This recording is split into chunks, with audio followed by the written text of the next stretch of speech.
विद्यार्थी एवं शिक्षक साथियों, सबसे पहले लाइक, सब्सक्राइब एंड शेयर जरूर करें। फिर अध्ययन अध्यापन। प्रश्न 1, पर्यावरण का क्या अर्थ है? उत्तर, पर्यावरण शाब्दिक रूप से दो शब्दों से मिलकर बना है, परि प्लस आवरण। परि का अर्थ है चारों ओर तथा आवरण का अर्थ है ढके हुए। इस प्रकार पर्यावरण से तात्पर्य उसे सब कुछ से है जो किसी भौतिक अथवा अभौतिक वस्तु को चारों ओर से ढके हुए हैं। पर्यावरण का अर्थ उन सभी परिस्थितियों और उनके प्रभावों से है जो किसी भी स्थान पर किसी समय मनुष्य के जीवन को प्रभावित करती है। प्रश्न 2, ग्लोबल वार्मिंग क्या है? उत्तर, ग्लोबल वार्मिंग अर्थात वैश्विक तापवृद्धि से अभिप्राय कई कारणों से विश्व के तापमान के बढ़ने से है। वैश्विक तापवृद्धि क्लोरोफ्लोरोकार्बन कहलाने वाले कुछ रसायनों के फैलाव के कारण हो रही है। वैश्विक तापवृद्धि से समुद्री तटीय देशों के डूबने का खतरा बढ़ गया है क्योंकि समुद्र तल की ऊंचाई बढ़ने लग है। धरती के जीवन के लिए यह बात बड़ी प्रलयकारी साबित होगी। उत्तर, ब्राजील की राजधानी रियो डी जनेरियो में। प्रश्न 3, पर्यावरण दिवस कब मनाया जाता है? उत्तर, पर्यावरण दिवस 5 जून को मनाया जाता है। प्रश्न 4, एजेंडा 21 क्या है? उत्तर, एजेंडा 21 जलवायु परिवर्तन जैसे विविधता और वानिकी के संबंध में नियमावर निर्धारित हुए तथा विकास के कुछ तौर तरीके भी सुझाए गए। प्रश्न 5, ग्लोबल वार्मिंग के दुष्प्रभाव लिखिए। आवा उत्तर, ग्लोबल वार्मिंग के विश्व ग्लोबल वार्मिंग और उसके प्रभावों से अच्छी तरह परिचित है। यदि उसके पड़ने वाले प्रभावों को ही ले तो पूरे विश्व के पर्यावरण पर घातक प्रभाव पड़ सकते हैं। 2, यदि इस बढ़ते तापमान को नहीं रोका गया तो विश्व के बड़े बड़े तटीय शहर समुद्र में डूब जाएंगे। 3, भले ही सभी देश अपने अपने स्तर पर ग्लोबल वार्मिंग के दुष्प्रभावों का समाधान करने का प्रयास कर रहे हैं, लेकिन इसका सही समाधान तभी संभव हो पाएगा जब विश्व के बड़े औद्योगिक रूप में विकसित देश सहयोग करेंगे। 4, वैश्विक तापमान बढ़ने से स्वास्थ्य संबंधी कई समस्याएं पैदा हो गई हैं। वैश्विक तापमान बढ़ने से तथा शुद्ध पर्यावरण मुहैया न होने से लोगों में मानसिक तथा हृदय संबंधित रोग, उच्च रक्तचाप आदि बीमारियों में बढ़ोतरी हो रही है। 6, बच्चों का मानसिक विकास खतरे में आ गया है। प्रश्न 6, स्टॉकहोम पर्यावरण सम्मेलन सन 1972 को लिखिए।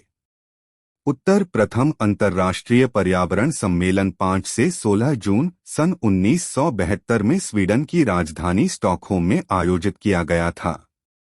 इस सम्मेलन में मानवीय पर्यावरण पर एक घोषणा को स्वीकार किया गया था जिसमें पर्यावरण संरक्षण के लिए 26 सिद्धांतों का उल्लेख किया गया है।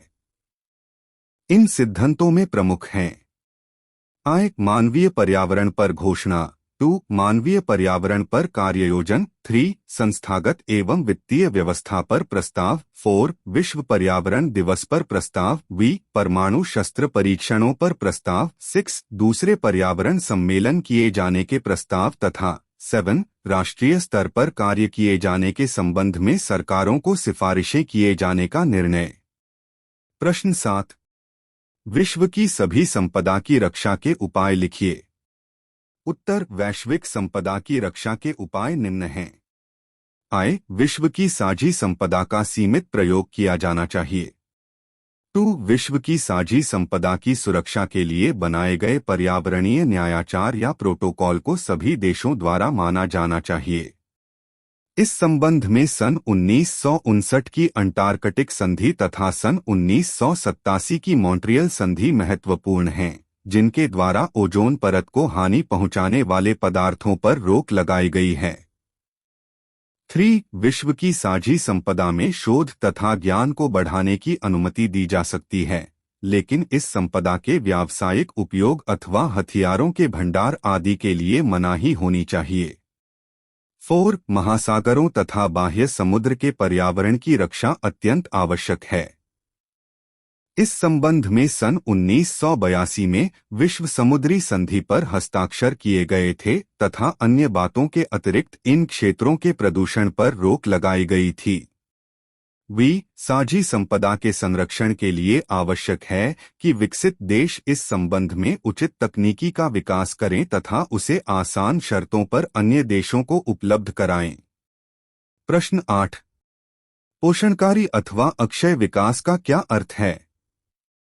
उत्तर। पोषणकारी विकास अथवा अक्षय अखंड विकास की अवधारणा का अर्थ है निरंतर चलने वाला विकास, अर्थात ऐसा विकास जिसमें न कोई खंड हो न जिसके विकास का क्षय हो।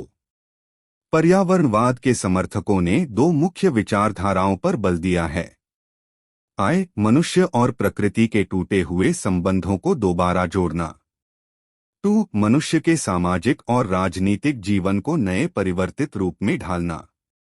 इन दोनों विचारधाराओं के अनुसार आधुनिक औद्योगिक समाज में मनुष्य ने अपने विकास व जरूरतों के लिए प्रकृति का लगातार दोहन किया है।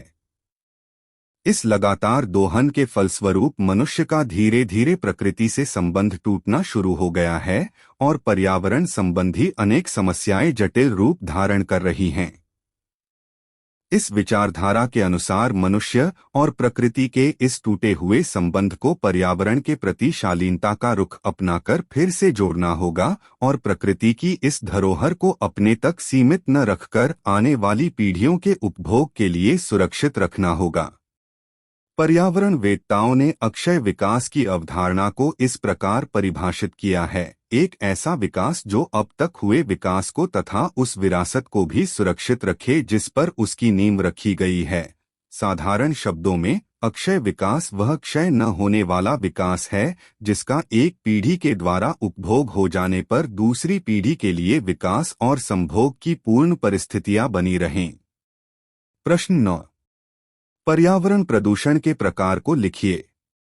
उत्तर। पर्यावरण की अवनति आर्थिक विकास की सामाजिक लागत का एक महत्वपूर्ण घटक है। इसका समृद्धि तथा विकास की गति से घनिष्ठ संबंध है। आर्थिक समृद्धि तथा विकास की गति जितनी तीव्र होती है, पर्यावरणीय अवनति की प्रक्रिया भी उतनी ही तीव्र गति से होती है। उदाहरणार्थ 1. वायु प्रदूषण 2. जल प्रदूषण 3. ध्वनि प्रदूषण 4. रेडियोधर्मी तथा तापीय प्रदूषण 5. मृदा मिट्टी प्रदूषण। प्रश्न 10। यूएन है। यूएनईपी के मुख्य कार्य लिखिए। उत्तर। यूएनईपी के मुख्य कार्य हैं: 1. पर्यावरण से जुड़ी समस्याओं के लिए विश्व स्तर पर सम्मेलनों का आयोजन करना। 2. यूएनईपी का कार्य पर्यावरण पर वैज्ञानिक ज्ञान एवं सूचना को बढ़ावा देना है। 3. यूएनईपी का कार्य एक विश्वव्यापी नेटवर्क वैश्विक संसाधन सामग्री आधार की रचना के आधार पर तैयार करना है। 4. यूएनईपी 175 से अधिक देशों में एकीकृत पर्यावरणीय सूचना सेवा प्रदान कर रहा है। यूएनईपी विश्व की स्थिति का आकलन और अंतर्राष्ट्रीय सहयोग की जरूरत वाले विषयों की पहचान करती है। 6. यूएनईपी संयुक्त राष्ट्र संघ की सामाजिक और आर्थिक नीतियों एवं कार्यक्रमों में पर्यावरणीय विचारों को शामिल करने में सहायता देती है। 7. यूएनईपी महासागरों तथा सागरों के बचाव के लिए कार्य करता है। 8. यूएनईपी ने जैव विविधता, मरुस्थलीकरण एवं मौसम परिवर्तन पर संधियों हेतु वार्ता एवं उन्हें कार्यान्वित करने में भी मदद की और यह उन संधियों के लिए प्रशासन एवं सचिवालय का कार्य कर रही है। प्रश्न 11। चिपको आंदोलन क्या है? उत्तर। ग्रामीण भारत के लिए वन जीविकोपार्जन के लिए मुख्य साधन है। खासकर पहाड़ी एवं पर्वतीय क्षेत्रों में रहने वाले लोगों के लिए तो वन जीवन रेखा के समान होला है। सन 1970 तथा सन 1980 के दशकों में भारत में ग्रामीण एवं पहाड़ी प्रदेशों में निवास करने वाले लोगों ने पेड़ कर का विरोध किया। यह विरोध आंदोलन के रूप में संपू भारत में फैल गया, जो कि चिपको आंदोलन के रूप में प्रसिद्ध हुआ। चिपको आंदोलन का शब्द चिपको का पर्याय गा लगाओ तो एम्प्रो आलिंगन करना तो हुग। ग्राम ने व्यवसायियों ठेकेदारों से पेड़ों को काटने से बचाने लिए पेड़ों का आलिंगन कर उसे कटने से बचाने का प्रयोग किया। अप्रैल सन 1973 में उत्तर प्रदेश में अलकनंदा की घाटी में मंडलगांव में चिपको आंदोलन प्रारंभ हुआ। अगले 5 वर्षों तक यह उत्तर प्रदेश के अन्य जिलों में फैला। उत्तर प्रदेश की सरकार ने एक खेल सामग्री बनाने वाली कंपनी को अलकनंदा घाटी में जंगल में एक भूखंड आवंटित किया। वहां निवास करने वाली जनता का आक्रोश फूट पड़ा, क्योंकि पूर्व में सरकार ने वहां निवासियों की कृषि औजार के उद्योग स्थापित करने के प्रस्ताव को अस्वीकृत कर दिया था। जन आंदोलन इतना संगठित हुआ कि सरकार ने व्यवसायी कंपनी को वन प्रदेश में भूखंड आवंटित करने तथा खेल सामग्री बनाने के पट्टे को निरस्त कर दिया। इस तरह उस प्रदेश में हजारों पेड़ कटने से बच गए। गांधीवादी समाजसेवी तथा पर्यावरणविद सुंदरलाल बहुगुणा ने इस आंदोलन का नेतृत्व किया। उन्होंने तत्कालीन प्रधानमंत्री इंदिरा गांधी से मुलाकात की। परिणामत 15 वर्षों तक गढ़वाला के वन्य प्रदेश में वृक्षों की कटाई को प्रतिबंधित कर दिया गया। उन्होंने आह्वान किया कि पारिस्थितिकी एक स्थायी अर्थव्यवस्था इकोलॉजी इज परमानेंट इकोनॉमी है। चिपको आंदोलन के दूसरे प्रमुख नेता चांदी प्रसाद भट्ट थे।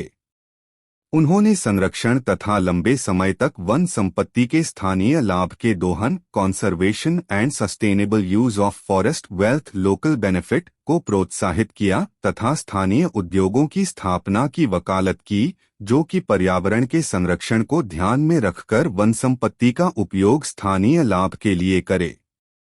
पर्यावरण संबंधी दक्षिण भारत में चिपको आंदोलन, कर्नाटक में चिपको आंदोलन चलाया गया।